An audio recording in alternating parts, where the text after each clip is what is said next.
So this is my spoiler review for Spider-Man Brand New Day, the new release Marvel film, and the fourth Spider-Man film in the Tom Holland franchise of Spider-Man. And honestly, this is the best one out of the four.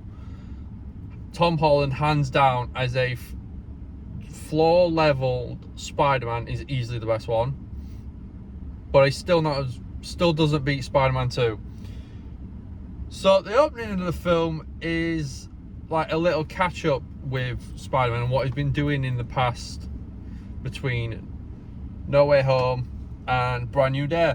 And he's took down Tombstone, Boomerang, Scorpion. He's basically took down everyone in the Sinister Six, and they've just glorified over it in like 10 minutes. I do wish we got a little bit more of the Sinister Six in it, but I can understand why, because there's bigger threat on the way. But the main plot of this is he's trying to deal with being Spider-Man and balancing life again. So like in the trailers you'll see where his eyes go full pitch black, and that's because of his spider DNA getting too stressed, which caused him to go full black-eyed spider and basically gives him super strength and just can do damage to basically anyone. There's a scene in this with Scorpion where he's getting his ass kicked, like full on kicked, because his spider sensors don't work, his ability's not working properly, he's still adapting to how to deal with being the matching DNA, and Scorpion literally kicks his ass, even though it's not Scorpion. Scorpion's being controlled by Sadie Sink's character, which I'll come to in a minute, and the black happens in his eyes and he snaps. He rips Scorpion's tail off and completely smashes him into a cop car, nearly kills a cop. But because he's gone full black eyes, he doesn't know it's happening. And then when he comes back out of it, he goes, is she alright? Did I nearly just kill someone? Because he can't control what he does when he goes full spider. But coming back to the point of he wasn't actually fighting Scorpion, we finally found out that Sadie Sink's character is indeed Jean Grey from, I think it's X-Men Days of Future Past.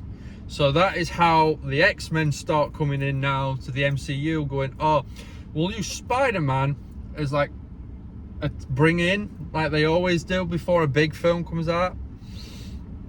Because obviously the X-Men are in Doomsday, they're all over the trailer and everything. I think there's more X-Men in it than actual Avengers. And her main ability is teleporting, but she can only teleport to someone that's in a 33 feet radius. Any further than that and she can't full teleport, she has to like run towards them and then jump in. Another one in this is Mark Ruffalo's character, the Hulk. He's badass in this. Like, that is the tallest and most jacked Hulk I've seen, I think, since Doomsday. Not Doomsday, fucking hell, I'm going to do it far in advance. Since I generally think he's taller and stronger than when he fought Thanos in either Endgame or Infinity War. I haven't watched him in a while, so I can't remember, but I do need to do a full rewatch before Doomsday comes out. But he's also not green, he's Grey Hulk. And I predicted a year ago that when the spell happened from Doctor Strange to forget Peter Parker, the Hulk would remember who he was, because technically Bruce Banner and the Incredible Hulk are two separate people. The Hulk is just living inside Bruce Banner. And my theory was correct, because there's a big battle scene where the Hulk is completely battering Spider-Man, and to the point where Hulk grabs Peter's face and starts to crush it, and Peter turns around and goes, "Bruce, it's me, it's Peter, I'm your friend." And immediately Bruce remembers Peter Parker and Spider-Man and who he is, and just stops and instantly remembers him, and then falls off a building. We've also got a cult, well, not like a cult syndicate, called Damage Control, who start the film as the good company, but then suddenly, in the film, Peter puts a chip on Sadie Sink's character, and it ends up, just before she like collapses, she mentions Sarah, and Sarah is Jean Grey's sister, who got taken by Damage Control for testing and everything, and they ended up killing her.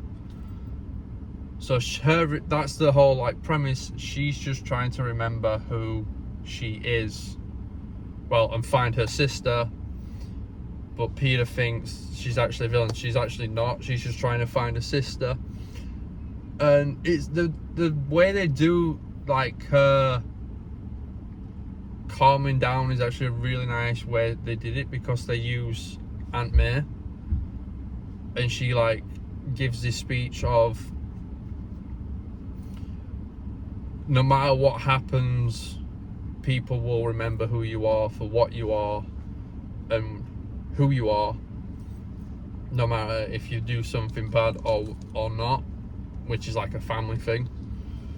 But, and then it calms her down, and then something happens where like Peter takes a sniper bullet from Punisher, and yeah, he ends up in hospital in critical condition. There was rumours going around before the film came out that they would potentially kill Spider-Man off. And when it happened, I genuinely thought, oh, the leaks was real. But thankfully, no. The chemistry though between Tom Holland and Josh Brolin as Spider-Man and the Punisher is just a brilliant. It's like a brothers combo. Of the comedy's great, they have great chemistry and everything like that. There's also another scene where MJ, literally people were gasping in my film, where MJ claimed she remembered Peter and who he is and everything, and then Peter gets really happy, and unfortunately it turns out she's being mind controlled by Jean Grey, which everyone then got really sad about. And then we finally got the big reveal of the letter as well, that, you know, the letter that everyone's been wondering about for a while now, of will she ever get it, will she not? She did, and then she turned around and said she didn't love Peter, so everyone just like started crying. I had tears behind me. I'm just like, damn, they really do care about Peter and MJ. But the film does end on a somber note as well, with Ned.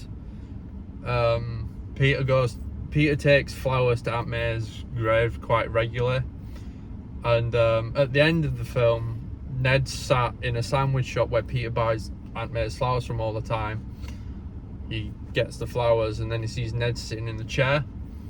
He goes over, introduces himself, and goes, "Hi, I'm Peter," and they go to shake hands, and then they do the handshake movement. You know, I can't remember it fully off the top of my head. And Ned just goes, "Peter?" As in, like, he remembers, but I don't know if he fully remembers. And then there's just loads of like little plot details in this. Like, MJ went for an interview and she got accepted for it, but she rejected it. And she said she didn't want to sell herself to corporate people. And then in my first screening I didn't see it, but in my second screening I saw it. It's like a blink and you miss it. It's Oscorp. Now my feeling is she got accepted to work at Oscorp but rejected it. Now I'm gonna go out on a whim and guess it links to the next Spider-Man whenever that comes out. Who knows? But we've got Doomsday and that before, so maybe there's more character development. And then the post-credit, there's one post-credit scene which got everyone confused, and I'm just like, I know what it is. I think I know what it is. It's the spider tracker app that Ned built, and it says he has a spider sighting, and then he disappears off his Earth, and it pushes over, and like the spider tracker starts glitching out, and it's Spider-Man in space or meant to be on a different planet. Now my thinking is it's not Tom Holland's Spider-Man, it's Tobey Maguire's Spider-Man on his planet, linking it to Doomsday. I could be wrong. It could be Andrew Garfield's Spider-Man, or it could actually genuinely just be Tom Holland's Spider-Man in Secret Wars. But they did say after the post-credit scene, Spider-Man will return. Excuse me. But they didn't say where. So it could be Doomsday or Secret Wars. Because I think Doomsday is the end of this year, and then I'm pretty sure Secret Wars is meant to be at the end of next year, but they haven't even started filming it yet. So I reckon that's getting delayed till summer 2028, unfortunately. And then Marvel's got a big gap to fill in, and then the reboot starts. But yeah, again, this Spider-Man film, second favourite. I rate it a 10. There's so much like what ifs with Sadie Sink's, Jean Grey's character. Like, because at the end she's on a bus and it don't tell you you don't get no indication of where she's going or what. My guess is she's off to the X-Men mansion to meet Professor X. I could be wrong, I could be right. It's just all if, buts and maybes at the minute of what we can expect. And what next for Hulk? Because obviously he remembers Spider-Man, but Bruce Banner doesn't, unless Bruce now does remember Spider-Man. Then we'll have to wait and see what happens in Doomsday. And maybe Spider-Man turns up at the end. Who knows? But yeah, that's been my spoiler review of Spider-Man Brand New Day. It's great. I'll buy it on 4K when it comes out, like I have all the other Spider-Man films.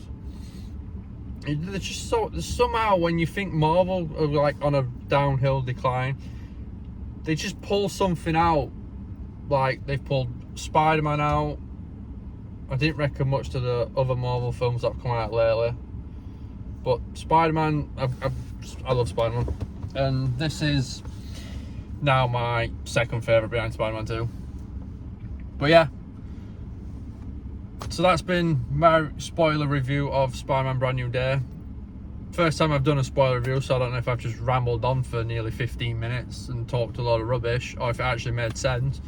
But yeah, just let me know in the comments what you thought of Spider-Man, and if you enjoyed the normal review and a spoiler review, and maybe you never know, we could do it for other films where I do a normal review that contains non-spoilers, and then a spoiler review like this one for people that aren't really interested in going to the cinema and watching it.